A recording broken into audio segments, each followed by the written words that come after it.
record of action, on the agenda, there is a revised amended conditional approval request, as Allison said, and Scott had marked consent/edit when taken as an amendment together with a conditional approval request dated 4/28/20.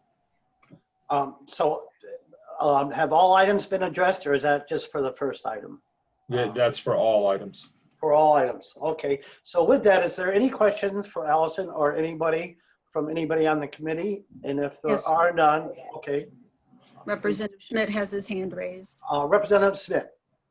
If the chair is ready, I'll make a motion to accept the conditional approval request and adopt the underlying final proposal. Thank you. And I see Senator Deach has her hand raised. Well, I was just wondering about the comment on the very end. There's an edit. Can you hear me? Now we can, yes. Now, okay, great. Can you tell me, and my deep apologies, where are we right now? Scott, we're at, the committee is about to vote. One of the representatives had a question about the edit at the end of the revised amended conditional approval request on 2020-5. Okay. Senator Deach, that was your question? Correct. Okay. Yes, that was an editorial issue. After going through it, and I've communicated with Allison Zinno from the department, and I think that can be considered an editorial change. Therefore, if you conditionally approve this rule, just remember that the revised amended conditional approval request is a supplement to the conditional approval request. So you take those two documents together, but together they should address all substantive issues. Thank you, Scott. So with that, I'll recognize. There is a member of the public with a hand raised, Representative. Okay. Okay, go ahead. Okay, it's Jack Flanagan. I'll go ahead and unmute. Yes, yes, Jack. Good morning. Welcome to JLCAR. I see you have to unmute yourself, and you have a question or a comment to this rule.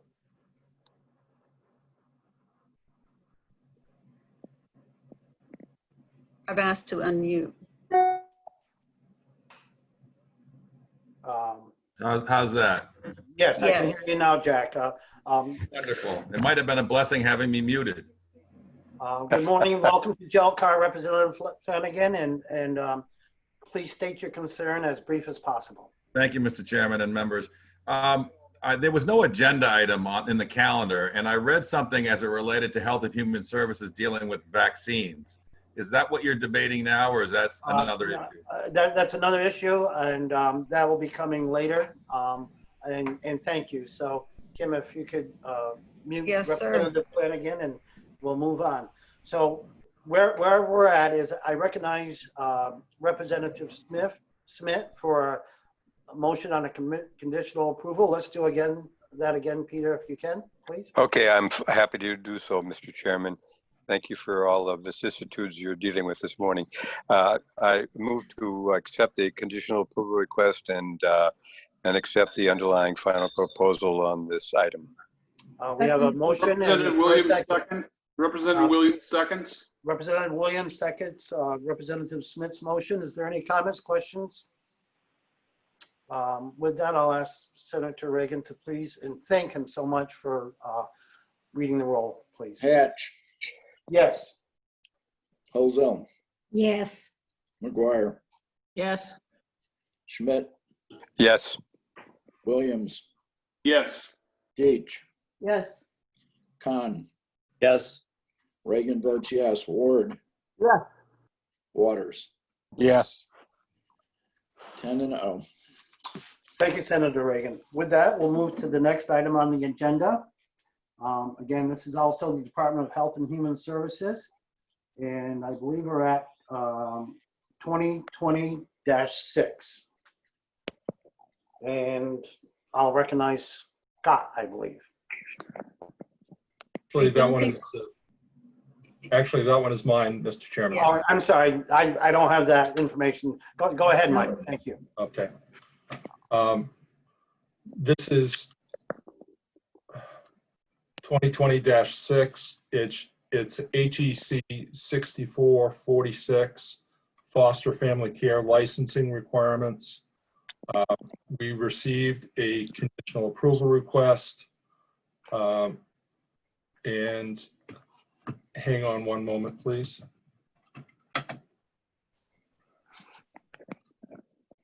And you should also have an amended conditional approval request that came in yesterday. That is simply a supplement that addresses two of the concerns that I had raised. It does not deal with the issue of vaccinations, which is what I believe the vast majority of the public is here to address today. I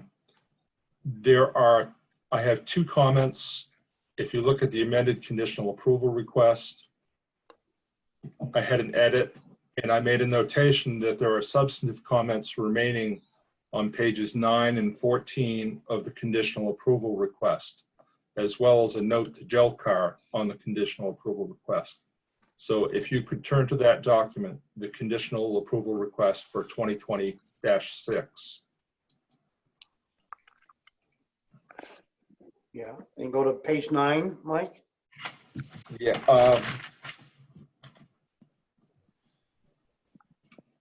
The issue on page 9 has been addressed by the, no, yes, the issue on page 9 still remains. Yes. If Would you one is speak to that? there is an application packet that must be submitted. As part of that, there is a form 1722 that needs to be filled out. And Rule D1 says page 2 of form 1722 completed by a physician or nurse practitioner. This form is actually 4 pages. It appears that pages 3 and 4 must be completed by the APRN or physician. Pages 1 and 2 appear to be have to be completed by the applicant, but I could not find a rule that says that. Okay. Thank you, Mike. Is that for that? And then I'll, I guess, first go to Allison and ask for her response, please. We do have Scott Eaton is on the call, so he's got his hands raised. So I'm going to unmute. Okay. Scott. Here we go. Sorry, I continually have trouble with my speaker. So I took the link that Kim sent me to try to get back in. Thank you. It moved up to participant status. Yes. Yeah. Yes. Believe you, I will do that right now, sir. And we do have Allison from the department is got her hand raised as well. Okay.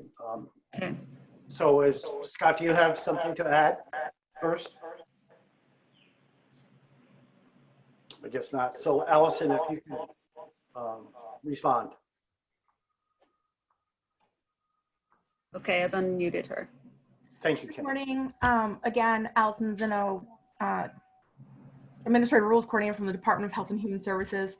I'm sorry, I'm having trouble trying to get the form open. But in response to that, the form is actually only 2 pages, at least when I look at it. So page 1 is an authorization form that you can walk into any medical provider and the patient can fill out and hand them to release their information. That's on the form on page 1 as a more of a useful tool. They don't have to use that portion, nor does that page 1 need to be submitted to the department. It's page 2 filled out by the physician that we ask for back. Okay. Does anybody have any questions for Allison? Mike, do you have oh, excuse me, Representative McGuire, I'm sorry. Yes. It sounds to me as though we're approving a 4-page form of which 1 page is useful. And I'm wondering why we're bothering. Good question. And Allison, could you respond, please? I'm sorry, the form is 2 pages. At least the department's view, we only have a page 1 and 2. Okay. Representative McGuire, is that? Well, in that case, why does the staff have comments about pages 3 and 4? Are we all talking about the same form? This is totally inappropriate. Yes, Mike, can you help us? I am trying to retrieve that form right now, but I am unable to do so because of electronic problems that I am having with my computer. And I'm actually the same. I can't open mine either.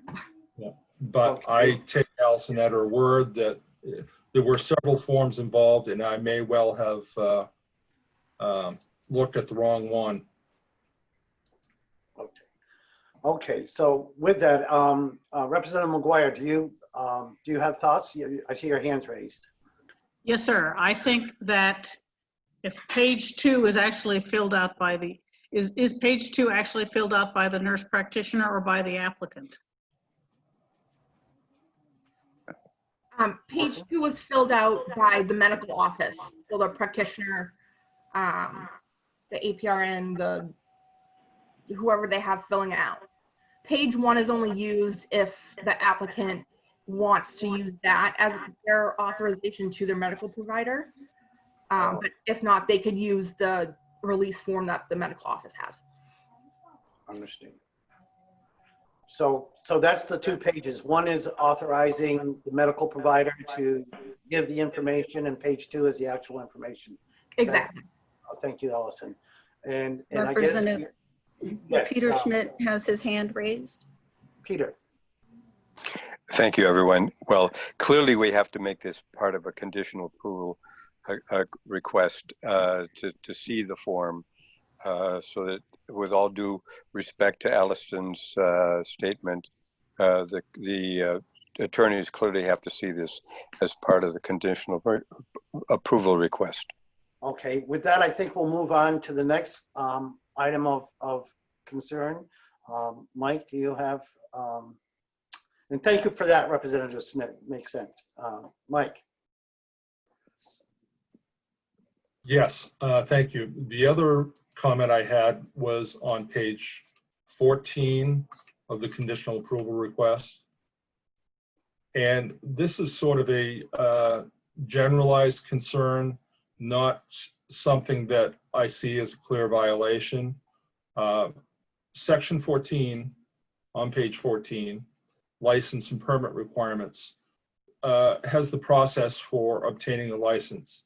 And I'm concerned that going through the course of this, the application being filled out, the department doing everything that it has to do to make sure that the person is qualified, that the foster parents are qualified, that the period involved might exceed the 60-day limit that is permitted by 541A29 to complete a license application and act on a license application by any state agency.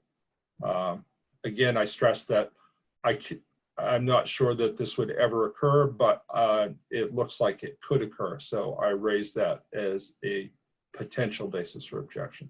I'm sure that the department can address this. Thank you, Mike. Allison?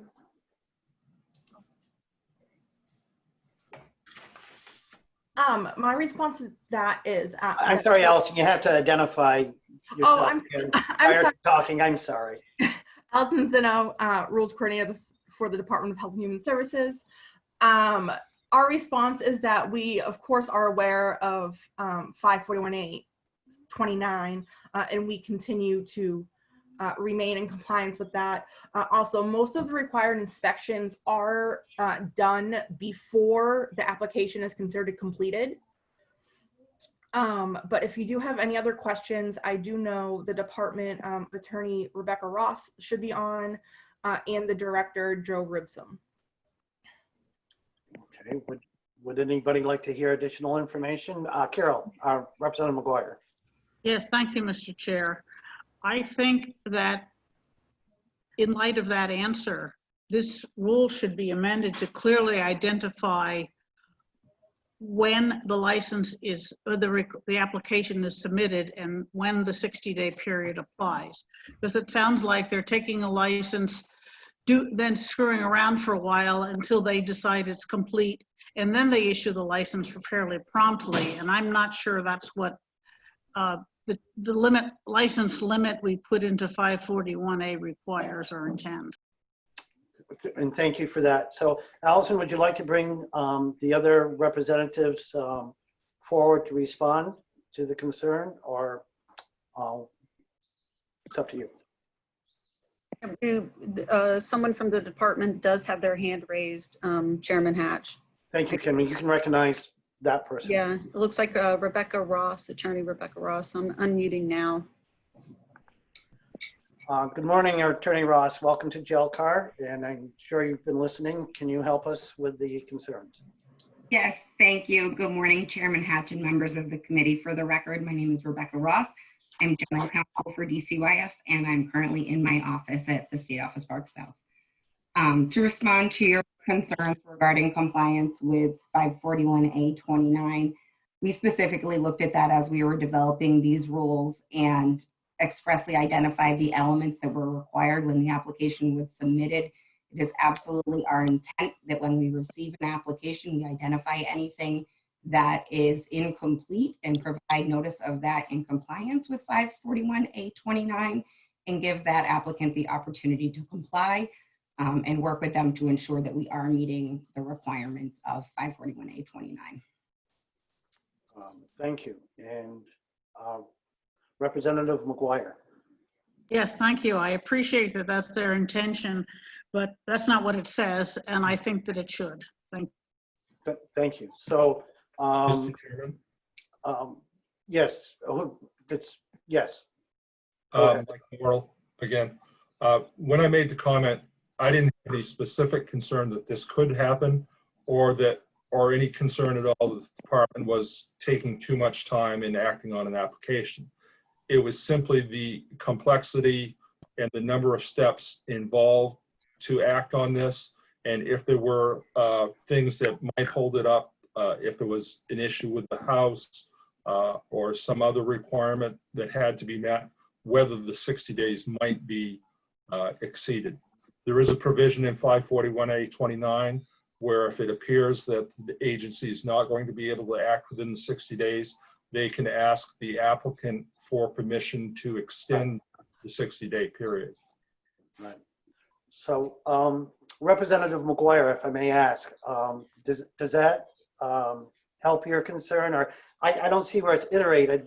So, yes. Okay. Unmute yourself, Carol.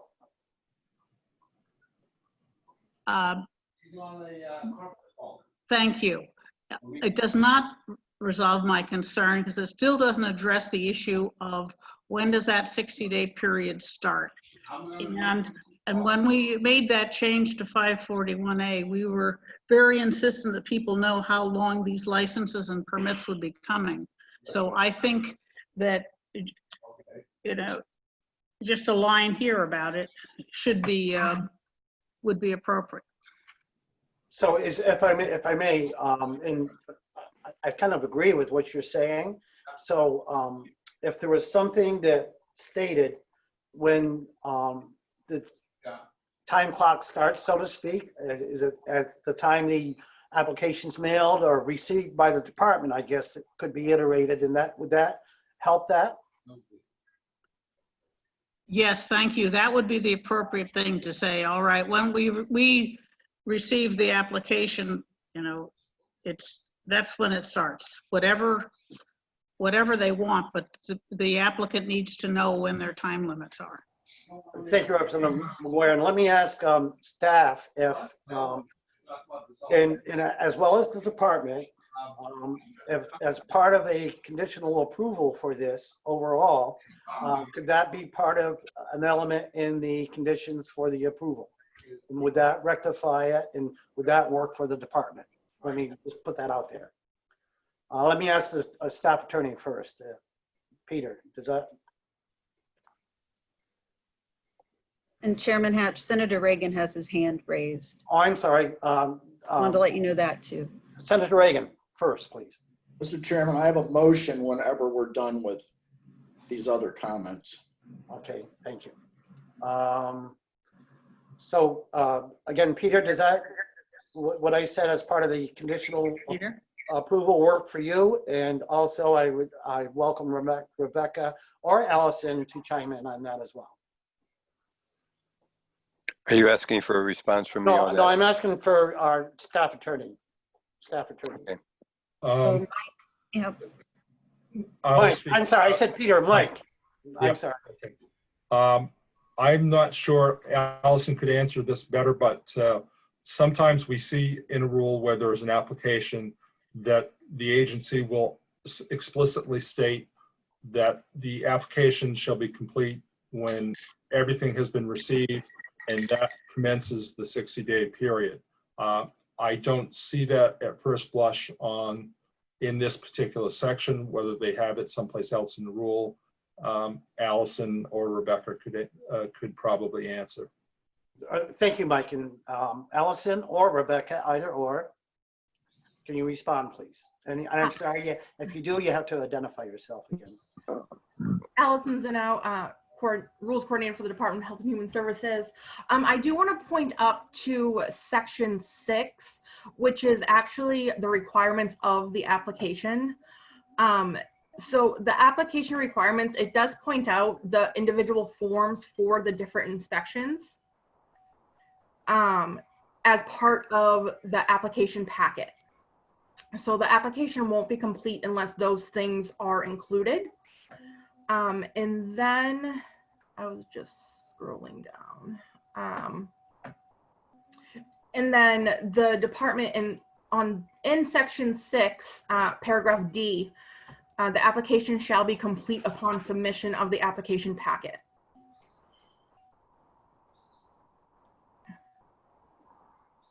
Okay, thank you. Yes, we see that.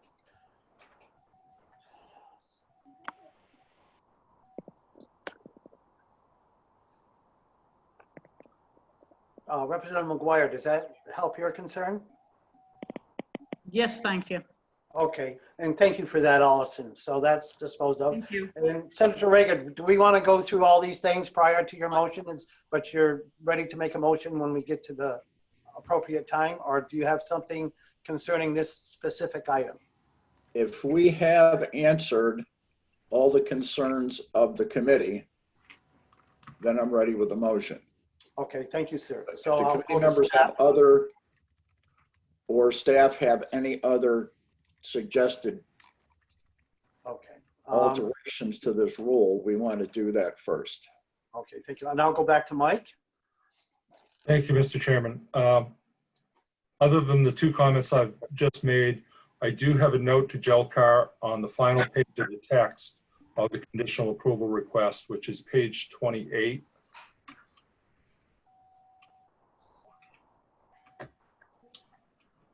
Under Appendix B, there is a large box that says note to JLCAR. This rule started some time ago. After the final proposal was submitted to our office, the governor issued what was called Exhibit G to Emergency Order Number 29. Exhibit G amended some of the rules in Part HEC 6446. 5 of those rules are being amended by this proposal, including in one or two instances where rules are changing numbers as well as text. That means when this rule goes into effect, there are going to be differences between this rule and the rules in effect under the governor's emergency order. I think the committee would appreciate hearing from the department as to what it intends to do about that. I would presume that they will be contacting the governor's office to work out what is going to be in effect and at what time. Thank you, Mike. And I'll ask Allison or Rebecca to respond to that. Okay, I've just unmuted Allison, and Rebecca Ross does have her hand raised as well. So I've asked her to unmute. Okay, so either or both. Could you respond to that, please? Good morning. Again, this is Rebecca Ross.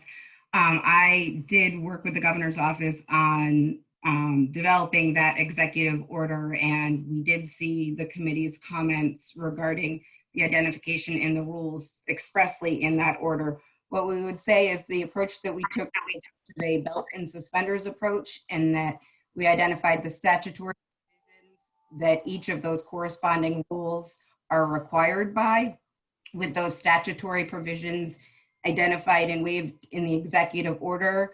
The rules would also flow with that. So even if the numbers change, the exemption of the law would still override, and we would certainly be in compliance by waiving them even under the new numbers. We will obviously reach out to the governor's office and explain when these rules are adopted that we have changes in those, and work with the Attorney General's office to see if they would like to amend that order if necessary at that time.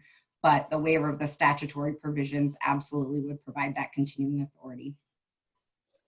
Thank you, Rebecca. And I'm sorry, could you please identify your name and position? I need both again, please. Yes, Rebecca Ross, General Counsel for DC.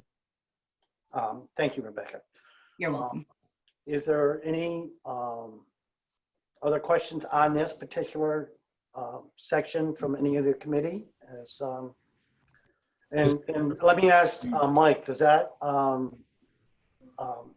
what you're looking for? Does that help? Yes, Mr. Chairman. Right now, I see that we have 89 attendees. I think a lot of them are public members who wish to speak in opposition to this rule. Before we get to any public testimony, I would like to speak to the audience to let them know the parameters of testifying before the committee and what the committee's authority to act is.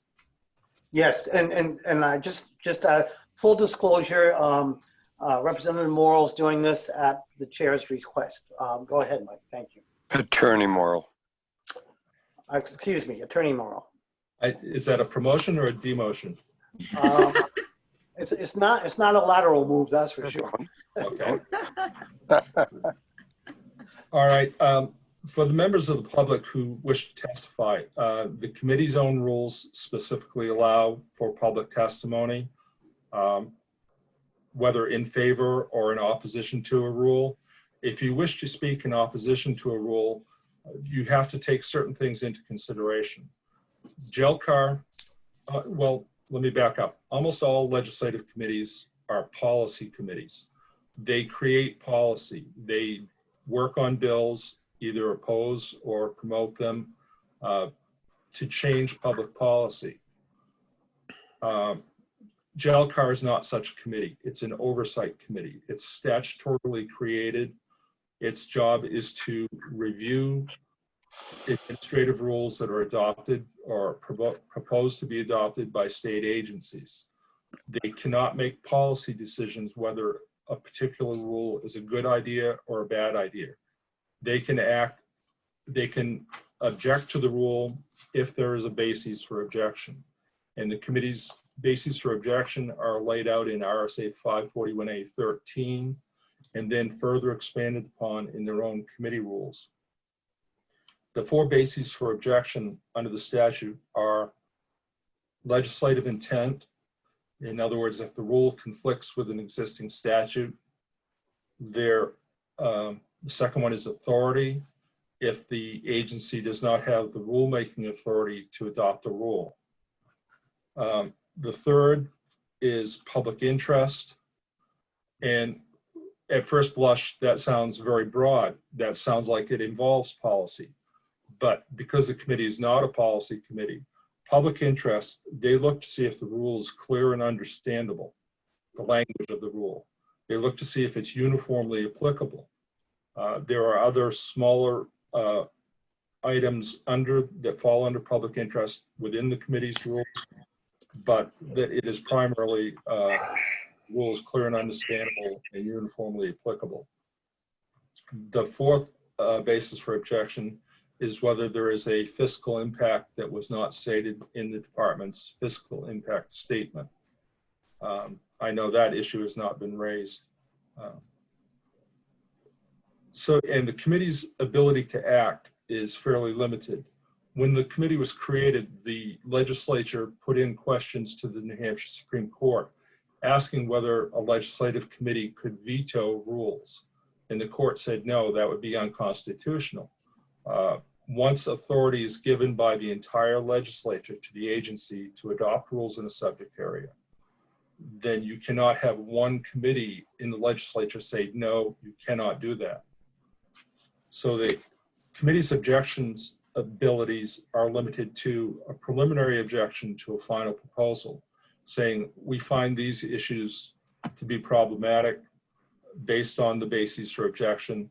Please take the text back, revise it, or come back with an argument as to why it should not be changed and why the objection should not continue. If there are remaining bases for objection, the committee can do a final objection. That still allows the agency to adopt and file the rule and have it become effective. What it does is change the basis for whether it changes the onus. There is no longer a presumption that the rule would be there's a final objection. So if somebody challenged the rule in court, the agency working under a final objection would have to defend and state why the rule is valid. In extreme cases, and I think it's happened twice in the last 10 years, the committee can enter a joint resolution which puts the issue before the entire legislature and temporarily halts the rule until the legislature decides whether the rule should go forward or not. That is the limit of the committee's authority. I believe that's all I have for background information. And thank you very much for your distinct overview, and I certainly appreciate it. And let me just say to any of the attendees, I've received, all of us, I think, have received a lot of response from the public about this rule. Most of the responses I read are not applicable to this committee. They're concerns. A lot of people talked about it's unconstitutional, a plethora of other concerns. Let me just say that this is not the forum for those concerns. The forum for those concerns are with your legislature or other bodies, even the courts if you think that's necessary, but that's not under the preview as stated by Attorney Morrill of JLCAR. So at this point, from a committee's perspective or the chair's perspective of this rule, I see that the department has achieved the requirements for additional conditional approval.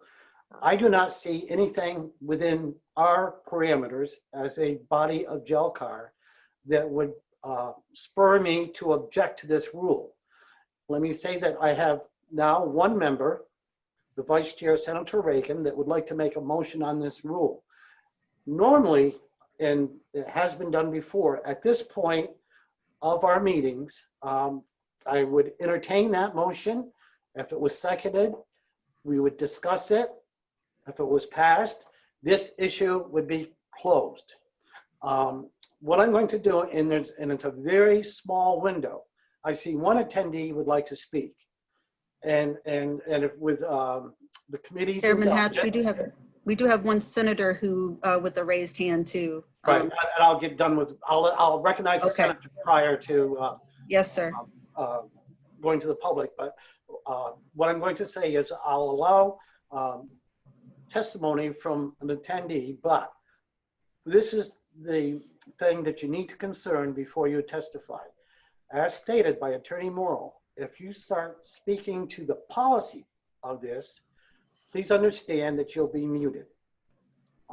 If you're going to speak, the only thing that I'll entertain at this point is if you're very knowledgeable of 541A, if you have an exact reason that you could state why the committee might not consider this rule for a conditional approval passage, that's all I can allow or will allow at this point for the public to say.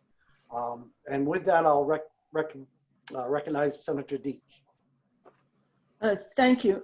My question is for the attorneys, and it is about the difference between the the notes on the initial approval and the notes on the amended approval.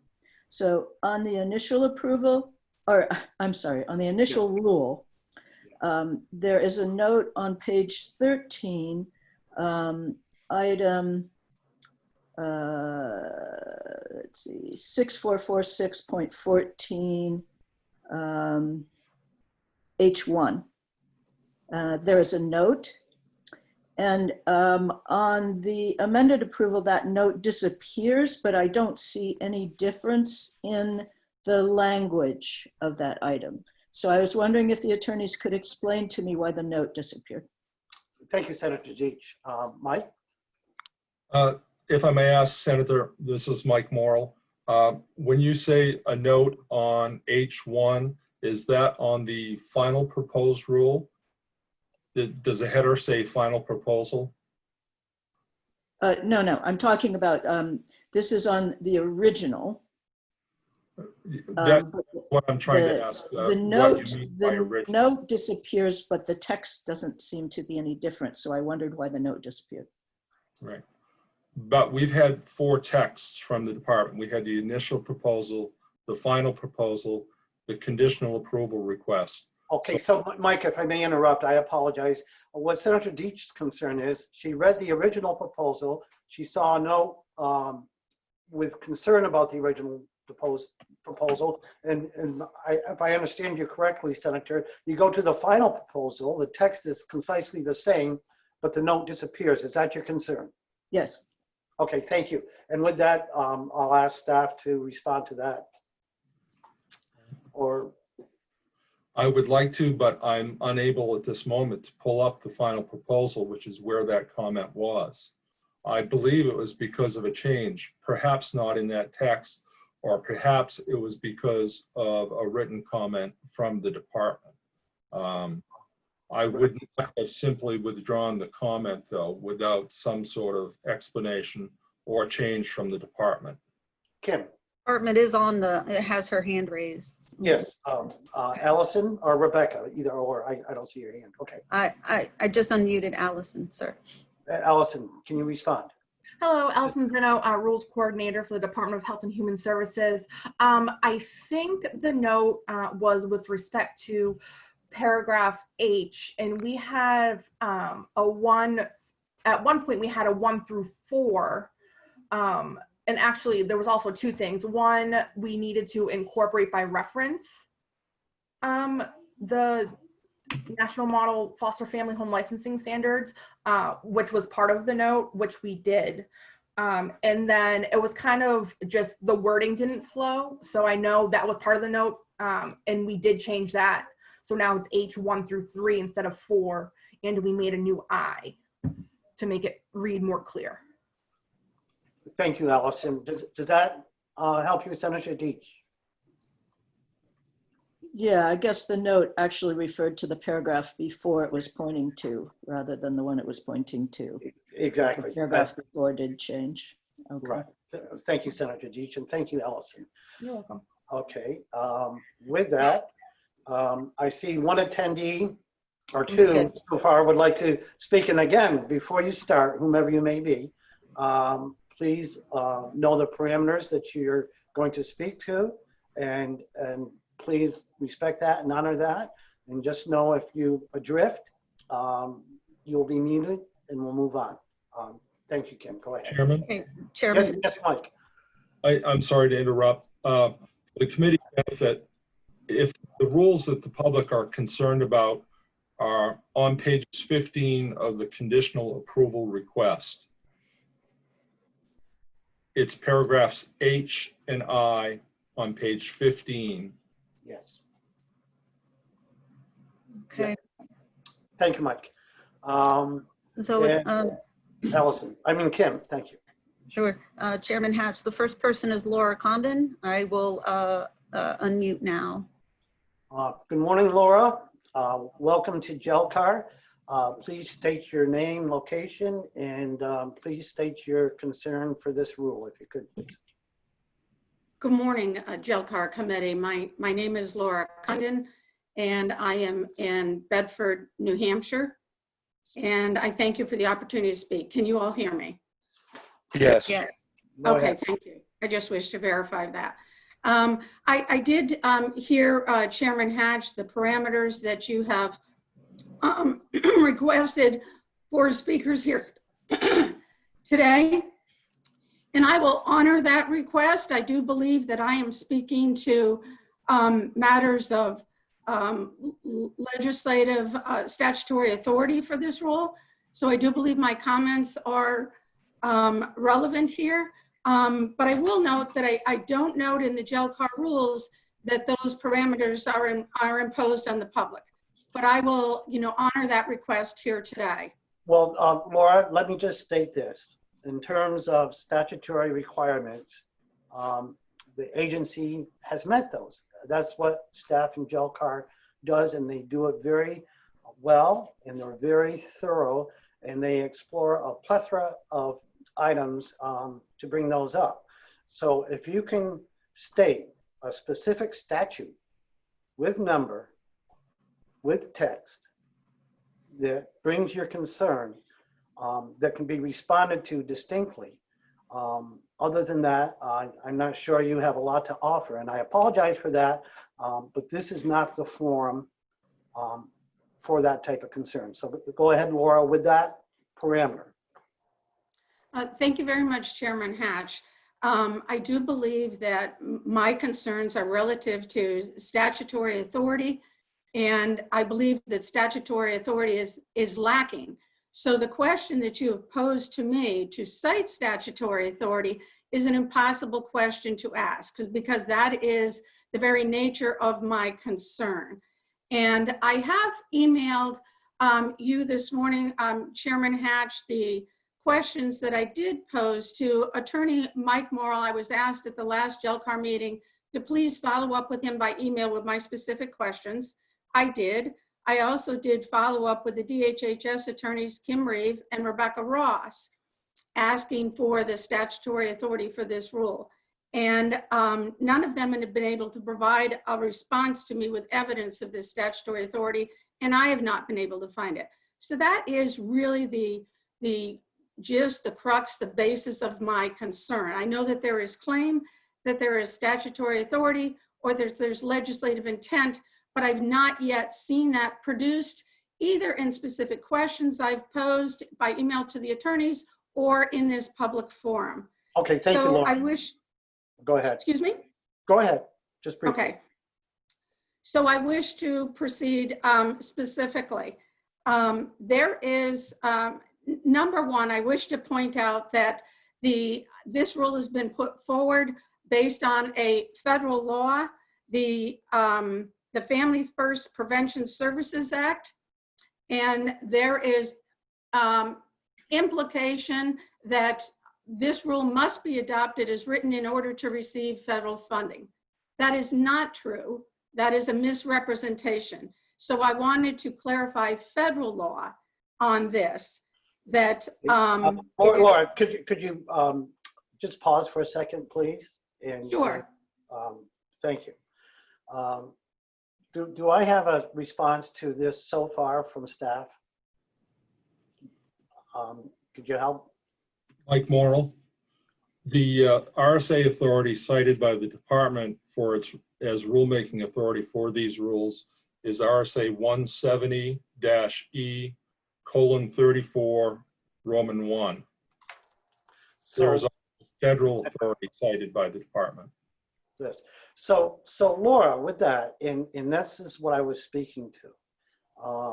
What the staff of JLCAR does, and they are very thorough, is they make sure, and it's paramount, that whatever rule as whatever agency's submitting does meet and does have statutory authority.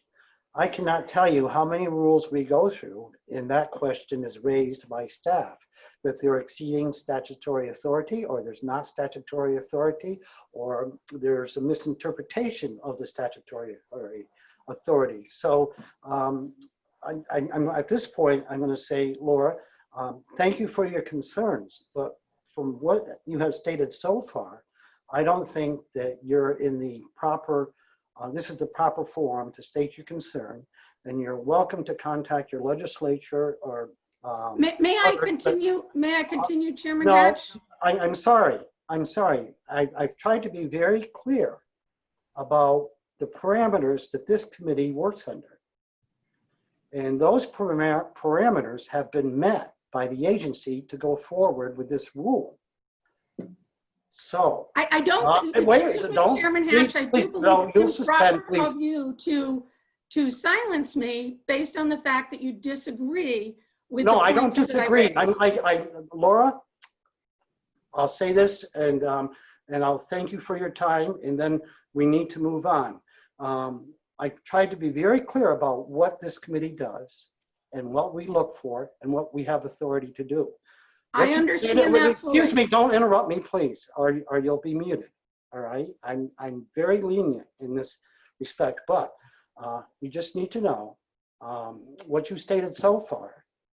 There's not a basis for objection, and that's what we do here. So if you have concerns, what I'm trying to tell you is that this is not the forum for the concerns you have. What you need to do is you need to go to your legislature or another body to change the statutes that would change the dynamics of what we're doing. So I want to thank you for your time, and I'm going to let you know you're going to be muted. May I continue, please? I wish to no, you may refer to not, Laura. RSA 170E. What about that?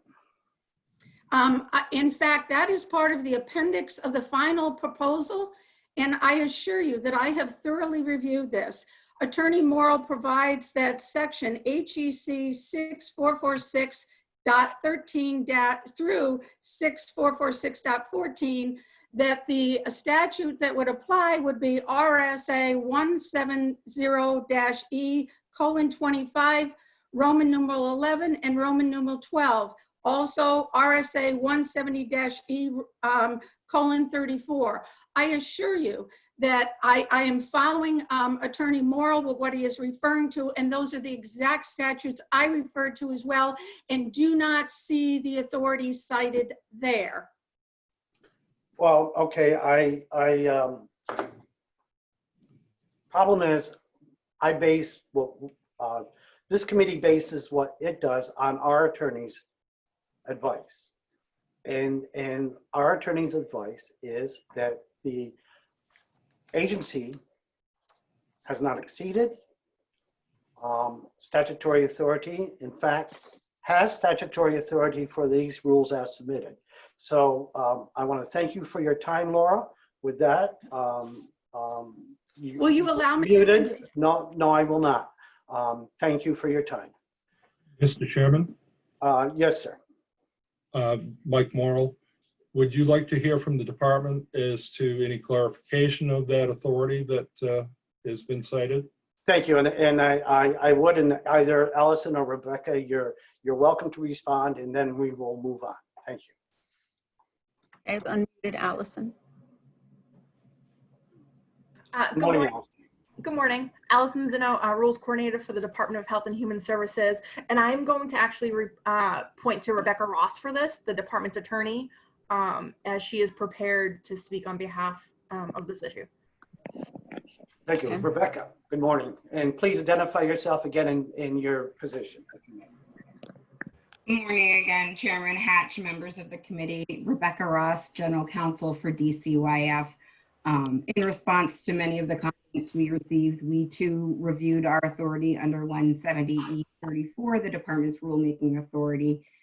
And we believe that all of these rules that set up the licensing structure for foster family homes are consistent with the department's mandate to set up the minimum standards for licensing in homes where we're placing children that are in the custody of the department. Although they do not expressly state that we are authorized to set immunization standards, I think consistent with rulemaking authority across the board in 541A, immunizations fall under the health and safety and environmental health of a home that we're placing children in. So within the context of the broad authority within 170E:34 and the specific elements that shall be included, we believe everything in these rules regarding immunizations falls squarely within that authority and is consistent with that authority. Thank you, Rebecca. Does any committee members have a question? We have a raised hand. Oh, excuse me, Senator Deach. You're muted, Jean. You need to unmute yourself. Senator Deach, you're muted. I'm getting windows from people trying to unmute me. Thank Okay. you. Sorry. So my question is there an inconsistency between the health part of 170E34 Roman number 1 and the, I'm trying to find it now, the religious statement? There's a piece that says, oh, here, 10. Protection and fostering of the particular religious faith of the children served. And issues around religious exemption. So I'm wondering how staff would consider it might be conflicting. Staff? Could you repeat part of that? Conflicting in what?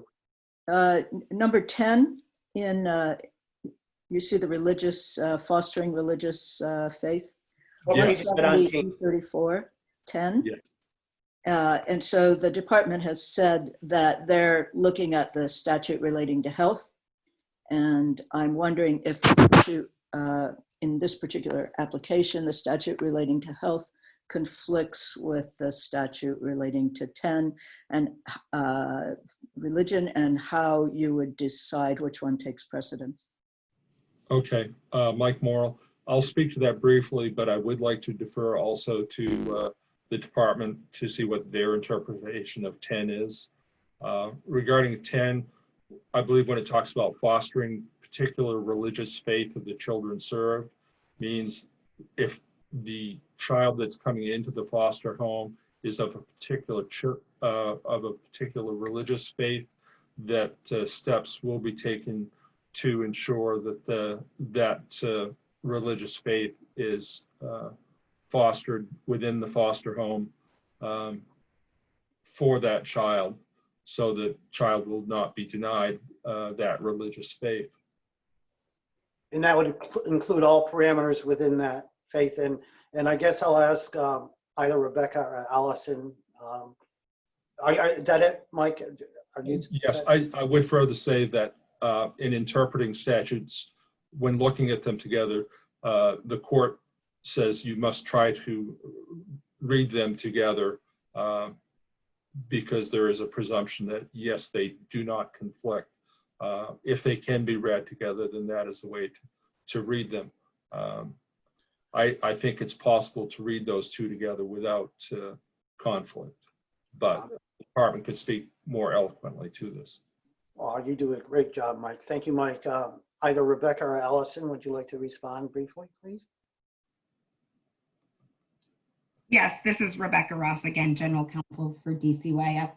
I would completely agree with Mike that the religious provision that was just mentioned is really about the religious freedom of the youth in care, and those decisions are made separately through the courts, through our custody, and are not the same as the licensing standards.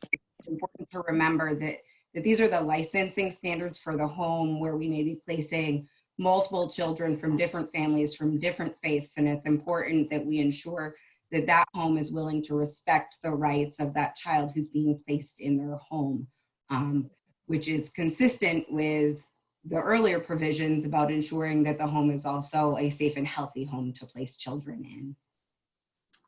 Thank you, Rebecca. Does that help you, Jean? Are you?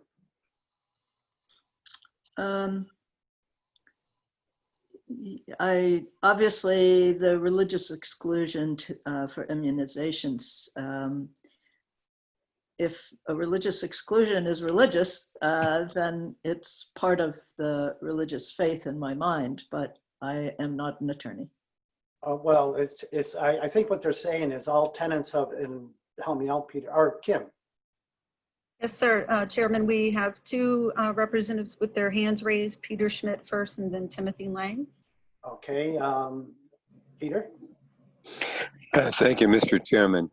As you all know, this has been a matter of great controversy, and I have received, I'm sure my colleagues have as well, dozens and dozens of emails with regard to the allegation that that the religious exemption provision is either being denied or that it is being applied differently than it is to all other categories in the state.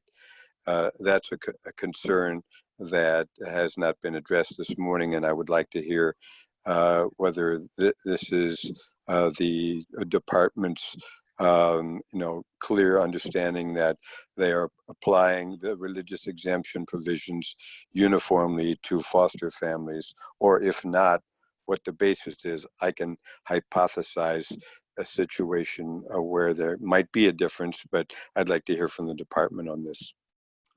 Thank you, and thank you, Peter. And Rebecca or Allison, would you like to respond to Representative Smith's comment?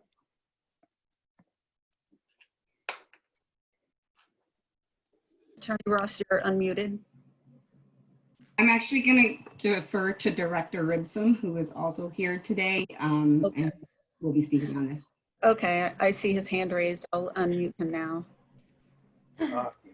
Good morning, Director Ribson. Welcome to JLCAR, and please state your name and position and who you represent. Good morning. Thank you, Chairman Hatch. Thank you, members of the committee, for hearing from me. My name is Joseph Ribson. I'm the director of DCYF. I'm currently in my office in Concord. This application of this has been a tough issue because I think it's an issue where there are equities and concerns on both sides. And we early on in this process heard from a lot of folks, and I sat down and spoke to some foster parents who actually did have some of these concerns. Most of the folks I heard from are not actual foster parents, but I did sit down with actual foster parents to talk through this concern. And we ultimately landed on trying to come to a way to make sure that those foster parents, and that one in particular that I'm thinking about, who was a wonderful foster parent, that they still had space in this system, was to try to find a way where we can leave space for them in the system if they're themselves vaccine hesitant and they're vaccine hesitant around their children, but still protect the health of children who are medically compromised and young children who have not yet been through their vaccine cycles. And I had consultation with our public health experts who were planning on being here today originally, but with the COVID situation are not available at this time. They have other issues to which they needed to attend. And the way that we decided that we could safely do this to balance these different equities was to think about at what age are children typically filling their vaccine requirements? At what age are kids typically vaccinated? And that was, kids as in the new rule section I determined to be, kids age 6 and older. So what these rules do is they do have a difference, the way that these rules are applied for kids under 6, foster children under 6, and foster children over 6.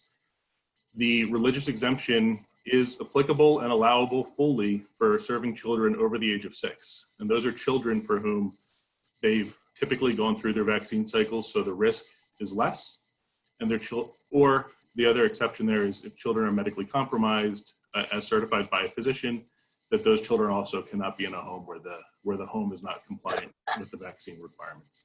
So that's how we tried to make that decision, and the line at which we drew at that age 6 and kids being medically compromised was around the idea that we will need to make sure that the homes that those children are in, those children who are not yet vaccinated themselves, or those children who have other medical complications, are safe from a public health perspective, from an immunization perspective. And that, I think, preserves the religious aspect, so folks can still serve when they're serving kids over 6, but it does recognize that for serving particularly young, vulnerable kids or kids with medical complications, that this is a place where it's appropriate to further curtail who gets to serve as a foster parent. And I do want to be clear, this is not I saw a message this morning that, this was a requirement that all adults get vaccines. That's not what this is. This is for adults who choose to serve as foster parents for young children who are not yet vaccinated or for children who have medical complications. Thank you. Is there any questions for Mr. Ribson? Representative Lang. Go ahead. So I guess I just want to be clear on the implications of this. Are we saying that if a family in New Hampshire applies to be foster parents, but due to their religious beliefs, they don't get vaccinated, regardless of what they do with the children, the foster children they would have, but they don't get vaccinated, they would be denied based on those religious beliefs the ability to be a foster parent if these rules went into effect? And that's a question for, I guess, Mr. Ribson? Yes. Sure.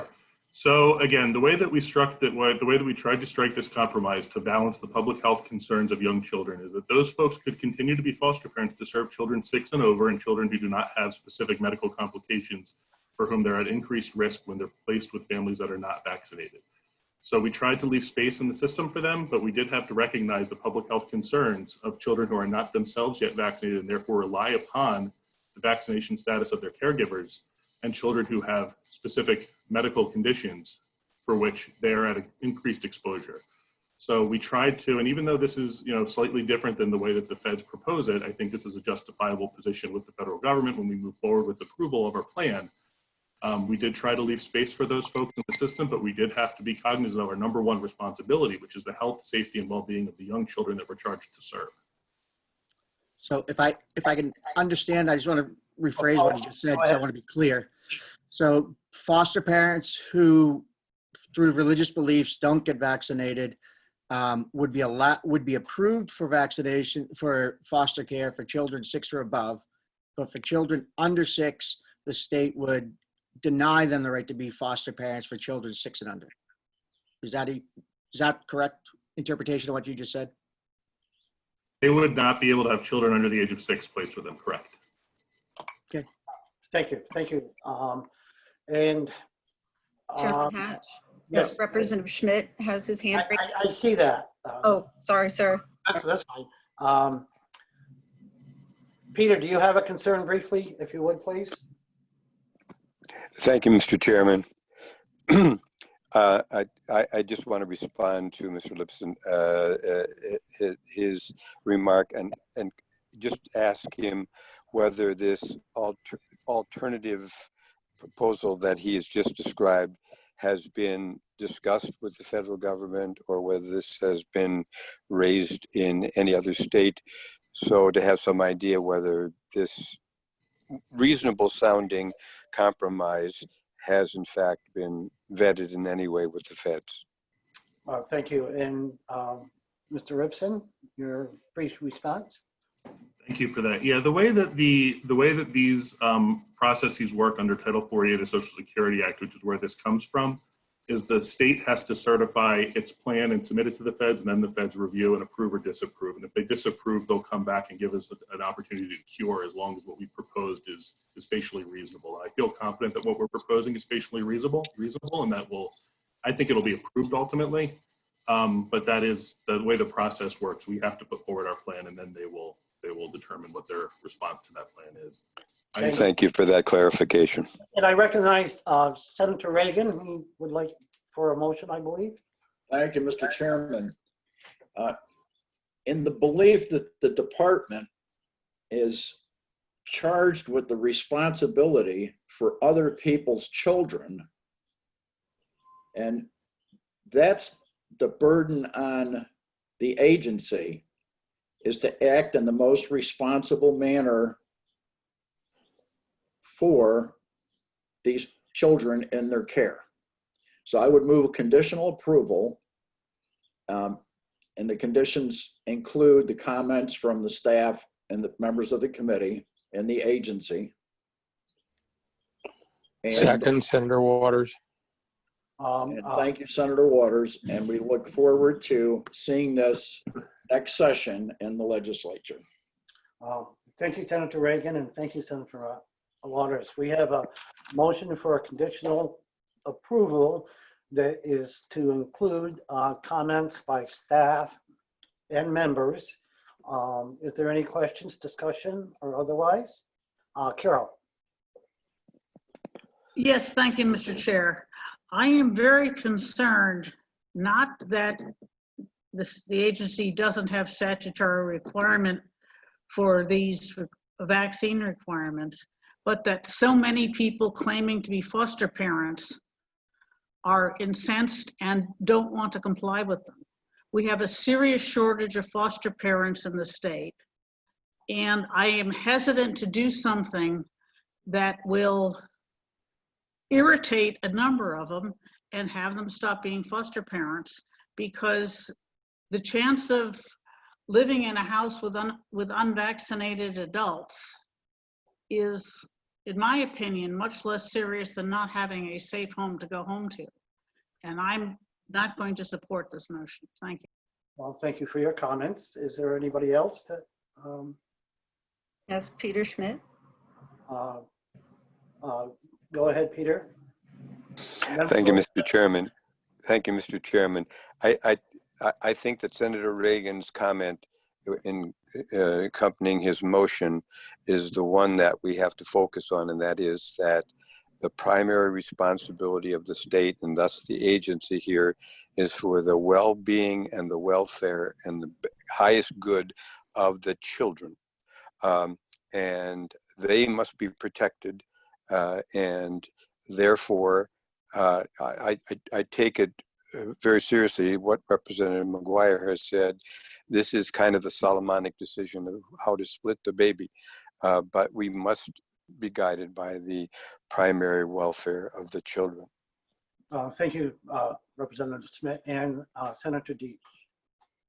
Actually, Representative Williams was next, sir. I apologize. Representative Williams. Go ahead. Thank you, Mr. Chairman.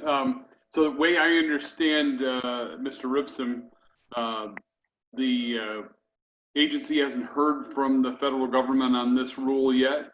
Could we ensure that when they do get a response, that that information would be transmitted to the committee as well?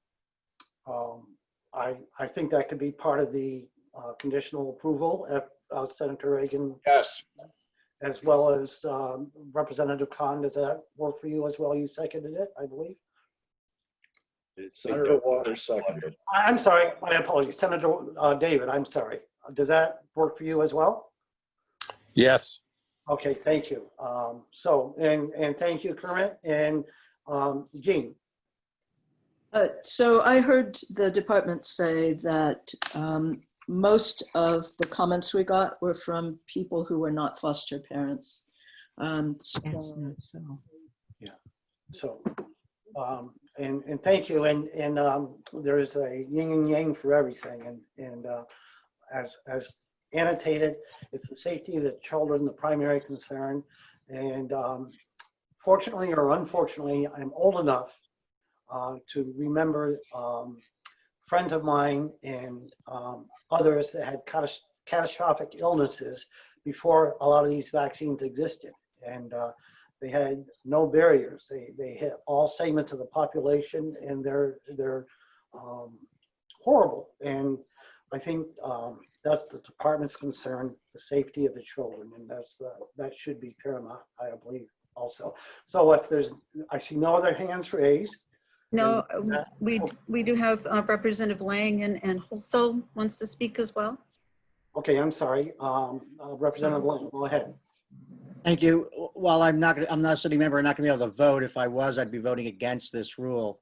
I do believe that we've made a couple assumptions that vaccinations are the best thing since sliced bread, which I don't necessarily know I agree with, and also that, again, we're putting the fact that we have a limited amount of foster families and looking for more, and yet this rule would automatically take a segment of the population and deny them the ability to be foster parents. So I think that having a roof over your head and good healthy food in your belly is probably more paramount than this limited issue that's been created here. And again, absent federal guidance on this. I'm not sure what the rush is to put this rule in place and why we're not getting a ruling from the feds first to see if there's a constitutional issue or anything else on this. Yeah, I just think we're racing to fix something. Yes, that was spoken to by the department, and just know that I'm not assuming anything. As I stated, I've seen the devastating effect from some of these diseases that people are immunized for. Senator Waters. Thank you, Representative Hatch. And like several of you have spoken on the committee, I too am old enough to recall when epidemic diseases killed people. My mother contracted polio in 1954, and I recall that we were quickly given the experimental live vaccine at that time because she might have presented a danger to us. And I do remember other children who were grievously beset by that disease and by others. I think what people also don't realize is that certain children who may be immunocompromised because of treatments they're receiving or for conditions they have, that if they have these diseases and they're exposed to them, and members of the family in which they live are not vaccinated for them, that they too can be killed by things that otherwise would not kill a child. So I think that is what we are entrusted with as the state, caring for these children. And I think also it is quite clear that given this condition and situation that we are in, as a vaccination comes forward for COVID-19, yet again, we will be faced as a state of understanding what is in the best interest of these children. Thank you, Mr. Chairman. Thank you, Senator Waters. And Representative Stewart, you have your hand raised. Thank you, Mr. Chair. I just wanted to make a comment. I'm also not eligible to vote at this time on this issue, but a comment that Representative Lang made, and I thought I understood Mr. Ribson to say that he needed to get, or the department needed to get approval from JLCAR before they could take this to the federal government. Is that correct? Well, almost. They have to have the policy made. It has to go through JLCAR to have that policy made. That's the sequence. Kim. Yes, sir. Representative Kathleen Hosel has had physically raised her hand a couple of times. Oh, I'm sorry. Senator Deach after that, sir. Thank you. Okay. But anyways, you're correct in your assumption, Diane.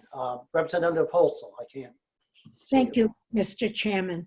I have to agree with Representative Lane, and my major concern is that we're imposing something on families and people that may have an objection.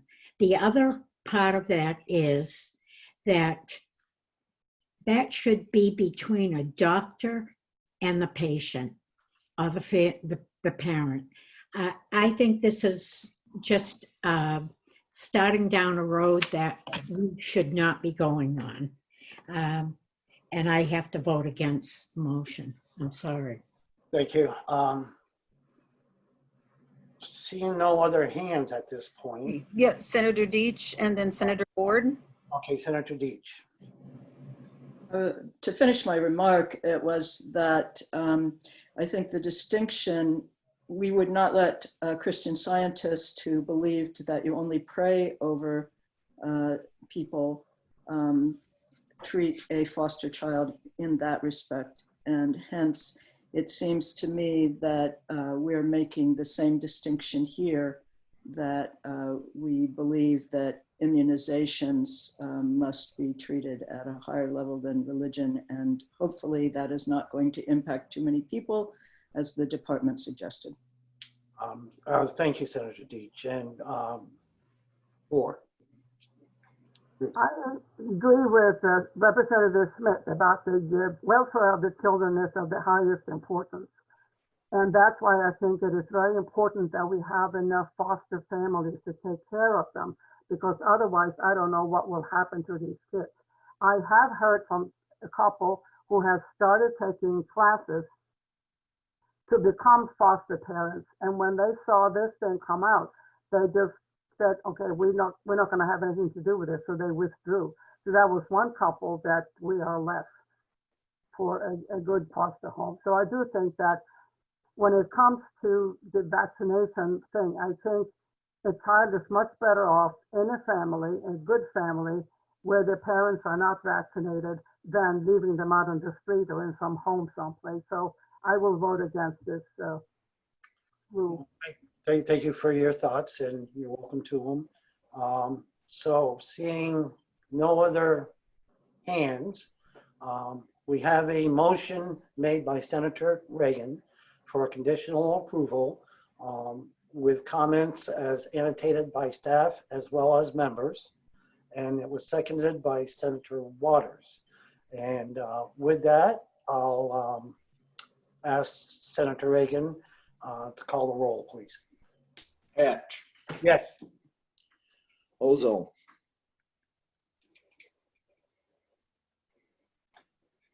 Ozol, you're And I just unmuted her, sorry. Oh, I'm sorry.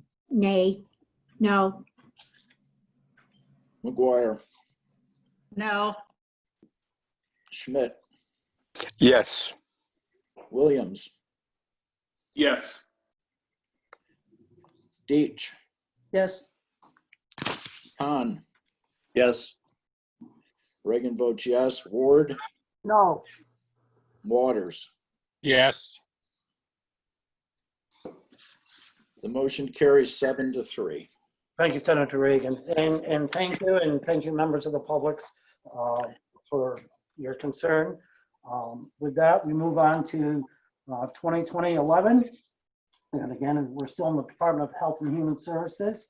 And I think that's Mike's. Yes, it is, Mr. Chairman. Thank you. Thank you, Mike. For this rule, the department has submitted both a conditional approval request and an amended conditional approval request.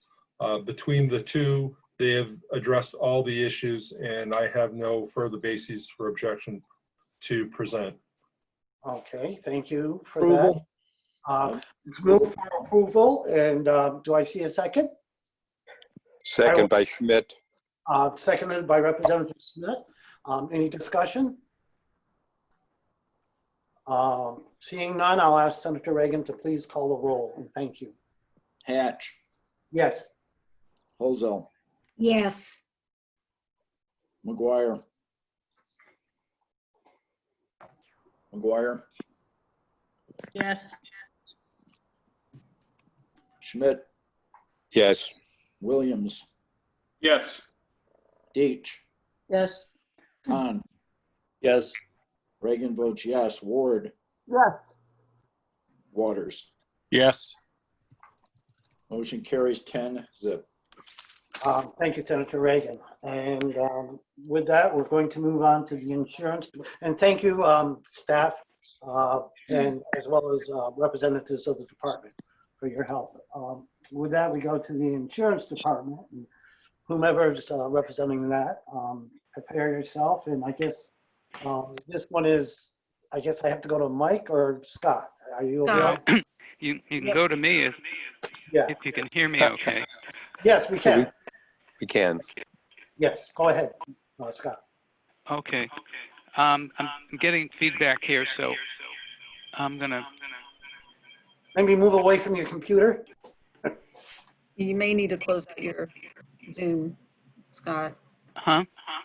You may need to close out Zoom in order to not have. Oh, okay. We will just be able to hear you. Okay, I can hear you okay. Yes, Scott, thank you. Go Can't ahead. see anything, but okay. All right. What you have here is a readoption with amendment of rules on pharmacy benefits managers from the insurance department, otherwise known as a PBM. And we had a few comments. First of all, the first three comments are just informational notes to the committee, but we wanted to bring it to your attention. On page 1, at the bottom of the page regarding INS 270403 on registration, you'll see a reference to RSA 541A29.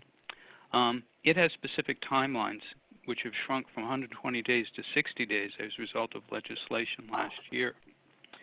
And we always try to check when we have such procedures where the public is asking for either a license or permission of some kind, that the timeline is really doable. We did check with the department on this. Kim did, because she's the one who went through these originally. And the department said that yes, this registration process they can accomplish from application to approval, or disapproval for that matter, within 60 days. On page 2, there's just a note to JLCAR about fees. Under RSA 402N2, Roman 2B, the commissioner is allowed to establish application and renewal fees, but not to exceed $500 per year. You can see on page 2 in Rule 270403B a filing fee of $500, and at 270404A on registration renewal a renewal fee of $100.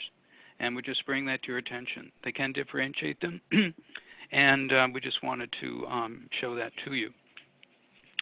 The other comment of an informational nature is on page 5, bottom of the page. This is a waiver rule, 2704.12. It's fairly, at this point, common boilerplate of the department to insert waiver provisions in its various rules. And again, but a waiver procedure requires someone to make a request, the agency to consider it, and then to answer. So we had checked with the department about the time it would take to process one of these waivers. And the department said that indeed it would be able to do it within the 60 days now set by RSA 541A29. But on the next page, there's a separate issue regarding the waiver, and that is a question of clarity and therefore of legislative intent. I'd mentioned that the rule is in fact fairly boilerplate now for the department when it comes to waivers. The question here is when you submit a request, you have to state a number of things, and the comment was there's no duration indicated for the granted waiver or any language addressing what will happen if the circumstances change, that a waiver is no longer needed. Now, the department stated it satisfied the language, it accomplishes what is intended, and again, the language is improved by the committee on many prior occasions. And the department also states that addressing in this rule the duration for the waiver, what actions are needed if circumstances change, would necessitate the opening of other department rules to align them with this one. Actually, as staff, we would disagree with that conclusion. The issue here that differentiates it from, at least the ones that we can recall from insurance, is that a registration of a PBM has an expiration date. As you could see in the prior rules on renewal, it only lasts 1 year. So the question we had is if a waiver is granted for a particular provision when they first register, is that waiver forever, all subsequent registrations? We didn't know. We just thought a direct statement here indicating whether that was the case or whether upon renewal they'd have to apply for the waiver again would be appropriate and wouldn't impact necessarily, as far as we know, other insurance rules. Many of the ones that have waiver provisions do not have requirements where they have to be renewed, where there's a particular thing like a registration that has a time-sensitive nature. So that's why we raised it at this point. But I understand the department will have someone present who can explain this. But this comment on page 6 is really the only substantive issue for the committee. If ultimately you decide to approve these, basically it's this amended conditional approval request that you will be looking at, and not the conditional approval request or the final proposal. We'd had one inquiry from the public before today's meeting about what is the department's final view, and it is in fact the amended conditional approval request. So that would be the text you would be approving if you did that today. But there is this question on page 6, and again, as I understand, the department's here and can explain that. Thank you, Scott. With that, I guess the departments, as a representative from the department here, Kim? Yes, Marty Mobley, I'll unmute her now. Thank you. Good morning, Marty. Welcome to JLCAR. Please state your name and your position with the agency. Good morning. This is Marty Mobley. I'm the legal coordinator for the New Hampshire Insurance Department, and I'm in my home office, and I am in my office alone. And actually, Heather Silverstein, our general counsel, should be also online. Okay, I've just I will unmuted defer her. to her. Okay. Good morning, Heather. Welcome to JLCAR. Please state your name and your position and department. Thank you. Good morning. Can you hear me? Yes. I'm General Counsel for the Insurance Department. I'm here in my office in Concord, New Hampshire by myself. And your name is? Heather Silverstein. Thank you, Heather. Go ahead. Thank you. So this waiver provision, we began putting waiver provisions in our rules about 4 years ago. I came to the department about 5 years ago, and we realized that there were times when we had requirements that if strictly applied didn't make sense in certain instances. It didn't happen a lot, and it still doesn't happen a lot, but when it happens, it puts the department in a very uncomfortable position when we would agree with a licensee that strictly applying the rule doesn't really make sense. So there is a statutory provision as to the validity of administrative rules, 541A22 Roman numeral 4, which states if you would like a waiver provision in your rules, you have to put that waiver provision in. So we have done that. When we did that, we worked with the committee. We took something that we found at the Public Utilities Commission that they had been using, and we tweaked, by working with the Rules Committee, we tweaked the language in those provisions to wind up what we have here. And we have approximately 30 rules that have this particular waiver provision in it through working with the committee and in the past, and developing the language that we see fit. And I would just make a comment that one of the requirements of the rules, INS 2704.12b, is that you can't conflict with a statute.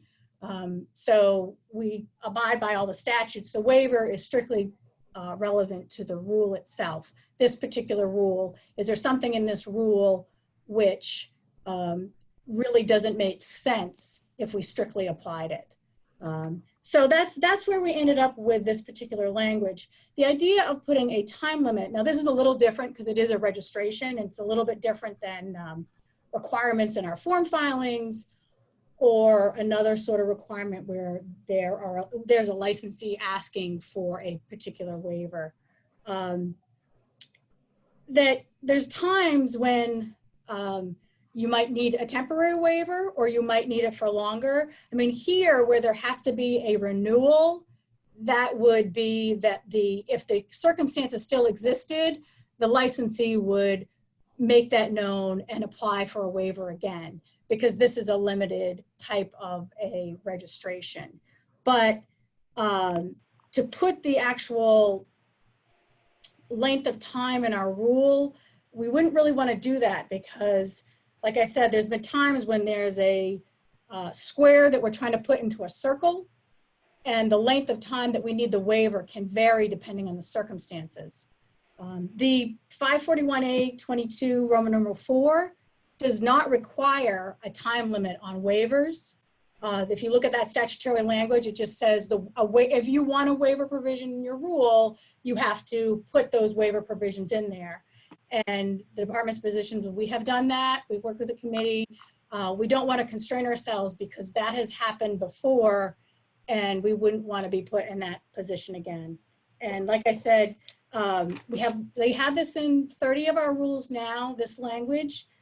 We've had about 3 instances where licensees have written to us, talked to us, and explained to us why a particular rule doesn't work. And then it's upon them to explain a potential alternative as to what they suggest. We review that request, and then we write an opinion which is published. So this is transparent and fair. So if there's other licensees out there that would have a similar situation, they would be able to see, oh, this particular insurance company asked for this particular waiver and the department agreed, gave it to them. We have a similar product that we were struggling with and didn't understand how to comply with the rule the way it is exactly written. So that way there's a fairness to it with the way that the process is done in the waiver procedure here. And then there's been at least 2 other times where the department itself has recognized, even though we worked with industry to come up with the substance of a rule, we both missed something. Like I'll give you an example of that, is a disclosure to a consumer that makes no sense because there's a new product on the market that wasn't considered at the time that we made the rule. In insurance, that can happen quite frequently because of the market gets ahead of us at times. And so we're catching up as far as regulation goes.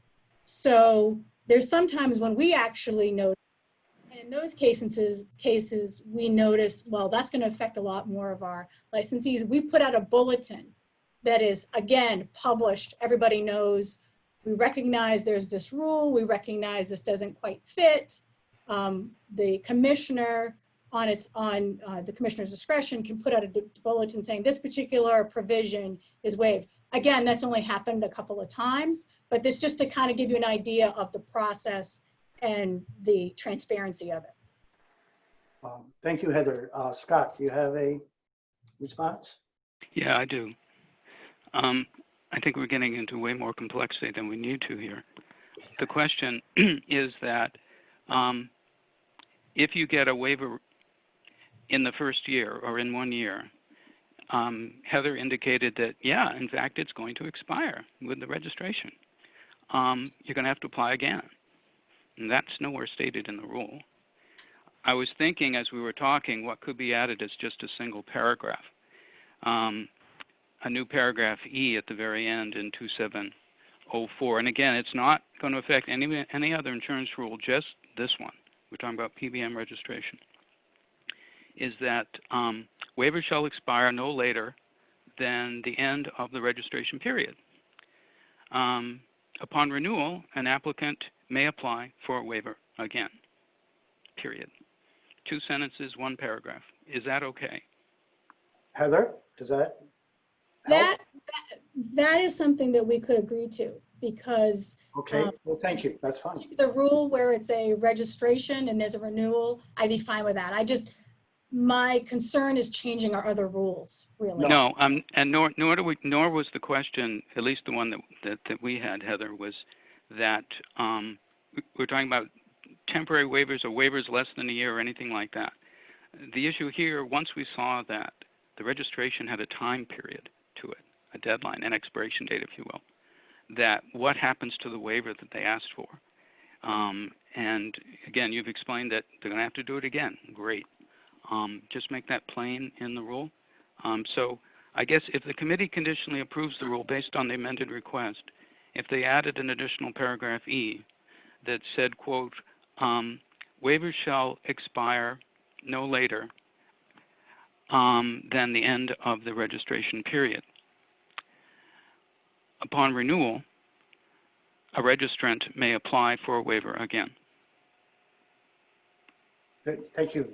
Representative Williams, you have your hand raised. Yes, thank you, Mr. Chairman.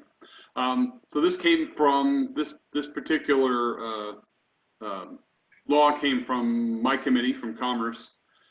And I would like to ask that the Commerce committees in the House and the Senate be notified if a waiver is granted to a particular PBM, so that we're aware of what's going on. Thank you. And I guess I would go to Heather. Is that workable for you?